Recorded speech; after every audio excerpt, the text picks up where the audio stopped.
Visitors coming to Radio 1 should always be on the guard, because nothing is ever quite as it seems. No one is safe, not even Greg James. A benign chat with a famous actor can end with them quoting your song lyrics back at you with eerie precision. A live interview can suddenly grind to a halt because the presenter has disappeared and the airwaves are suddenly dead. And if your name happens to be the same as a furry predator, that's just asking for trouble. Scott Mills is probably responsible for more on-air pranks than any other Radio 1 presenter. And so with Time TV survivalist Bear Grylls in the studio, how could he resist getting Chris Stark to dress up as an actual bear and sneak up for a bear hug? Answer: he couldn't. But keep an eye on Chris at the end, and just how winded he is by Bear's chair.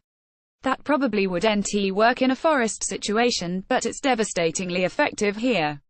It says something fascinating about the relationship between Simon Cowell and Amanda Holden that when Simon is asked to ring Amanda as part of Nick Grimshaw's prank call feature Call or Delete, the very first thing she says on answering the phone is, "What have I done? What are you ringing for?" It's a jocular nervousness that makes the prank itself, Simon ringing to tell Amanda SHES being replaced on Britain's Got Talent, feel all the more real.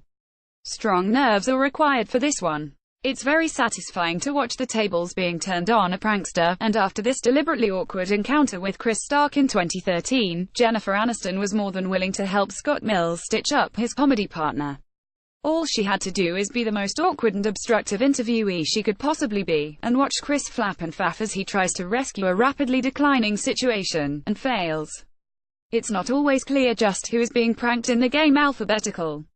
The guests, in this case Justin Timberlake and Anna Kendrick, who have to manage a conversation in which every sentence begins with the next letter of the alphabet, or the unwitting business owners who receive their call. Matt Edmondson is the puckish ringmaster for this bewildering confrontation, in which Justin and Anna have to discover if there are Trolls toys in Romford. The premise of this prank is really simple, that people are always so disarmed by flattery they won't notice they're being tricked.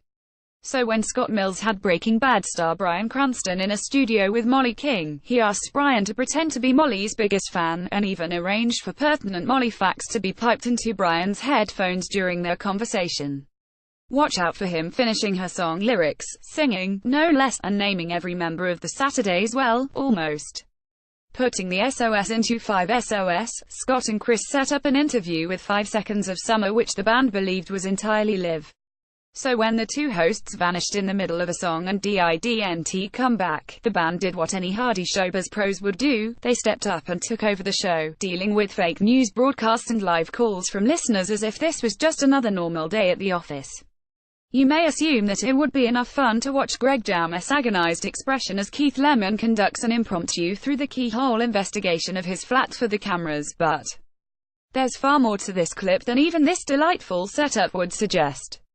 Greg's fridge appears to have been tampered with, and his dartboard, and possibly his bathroom mirror too, and there's at least one surprise guest. Like us on Facebook, on Instagram at BBC Radio 1, or follow us on Twitter at BBCR1.